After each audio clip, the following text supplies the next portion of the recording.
నమస్కారం.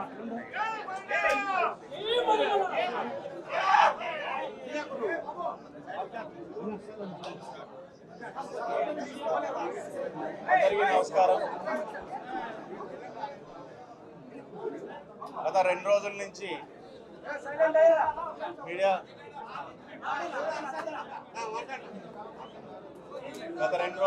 మనం చూస్తున్నాము. మీడియాలో కానీ సోషల్ మీడియాలో కానీ వచ్చే చాలా వ్యాఖ్యలు, అంటే ఇది ఎక్కడో చిన్న యాక్సిడెంట్ నుంచి మొదలయ్యి, యాక్సిడెంట్ కూడా కాలేదు, యాక్సిడెంట్ అవ్వబోయే పరిస్థితుల్లోంచి మొదలయ్యి అక్కడి నుంచి దాని పొలిటికల్ టర్న్, అంటే పొలిటికల్గా ఒక అడ్వాంటేజ్ తీసుకోవడానికి వైఎస్ఆర్ పార్టీకి చెందిన ప్రకాష్ రెడ్డి మాట్లాడుతూ పరిటాల సునీత గారి మీద కావచ్చు, సురేంద్ర గారి మీద కావచ్చు, బేస్లెస్ ఆరోపణలతో ఈ చిన్న పార్టీ ఇదైతే మొదలైంది. అక్కడి నుంచి ఆయన ప్రెస్ మీట్లో సమాధానం చెప్పినప్పుడు ఎంఎస్ రాజు గారు నత్సాయి జిల్లా అధ్యక్షుడిగా, మడకశిర ఎమ్మెల్యేగా ఆయన కూడా ప్రెస్ మీట్లో పాల్గొని వాళ్ళు మాట్లాడిన ఎన్నో మాటలకు సమాధానం చెప్తూ, అన్నిట్లోనూ ముఖ్యంగా నారా లోకేష్ గారిని తన హత్యలో కుట్ర చేసినట్టుగా వాళ్ళు కూడా ఆరోపించడం. ఈరోజు ఆయన స్థాయి నారా లోకేష్ గారు అదే పనిగా అనంతపూర్కి వచ్చి ఆయన హత్యకి ఏదో కుట్ర చేశారు అని తనకు తాను ఎక్కువగా ఆలోచన చేసుకొని ఏవైతే కామెంట్లు చేశారో దాని మీద తీవ్రంగా ఆయనకు అర్థమయ్యేటట్టుగా సరైన పదజాలంతోనే రాజు గారు దాని మీద పూర్తి స్థాయిలో వివరణ ఇవ్వడం జరిగింది.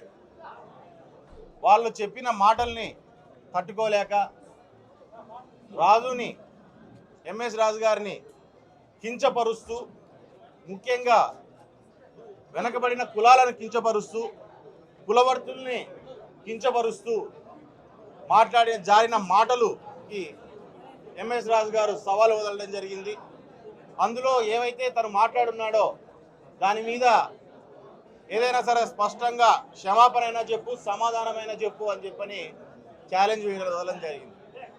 అందులో భాగంగా గత 2 రోజుల నుంచి మనం చూస్తున్నాం, సమాధానాలు అయితే మనకేం వినపడలేదు. సమాధానాలు వినపడకపోగా మరింత కించపరుస్తూ మనిషిని ఇంకా ఎదేవా చేస్తూ తను మాట్లాడిన మాటలు రాష్ట్రంలో, మన జిల్లాలో ఉన్న ఎస్సీ సోదరులందరూ గుండెల్లో కూడా ఒక మంటను రగల్చింది. వీడు సమాధానం చెప్తాడా, క్షమాపణ చెప్తాడా తేల్చుకోవాలి, అది వినాలి అని చెప్పి ప్రతి ఒక్క ఊరు నుంచి, ఈ జిల్లాలో పక్క జిల్లాల నుంచి చాలామంది ఎస్సీ సోదరులందరూ కూడా ఈరోజు ఇక్కడికి రావడం జరిగింది. ఒక అహంభావంతో, పొగరుతో మాట్లాడిన తన మాటలు ఏ రకంగా రేపొద్దున మనకు సమాధానమా క్షమాపణ ఏం చెప్తాడు, ఆయన పొగరు వనచంచాలి అనే దాని మీద అందరూ రావడం జరిగింది. గత పొద్దు నుంచి చూస్తున్నాం, ఇప్పటికైనా సమాధానమైనా చెప్పొచ్చు, క్షమాపణ చెప్పొచ్చు. కానీ ఆయన పొద్దు నుంచి చూస్తుంటే ఇంటి మీద బీర్ బాటిల్ వేసుకోవడము, ఇంటి దగ్గరకు రాళ్ళు తోలించుకోవడము, తన ఉత్తర ప్రగల్భాలు పలుకుతూ ఎక్కడో ఉంటూ కార్యకర్తలంతా రాండి, ఇక్కడికి రండి, నేను ఇక్కడే ఉన్నాను, మనం తేల్చుకుందాం అని చెప్పి ఒక నాయకుడు, ఒక పొలిటీషియన్ మాట్లాడే మాటలా అవి అనే విషయాన్ని కూడా మనం అంతా అర్థం చేసుకోవాల్సిన అవసరం ఉంది.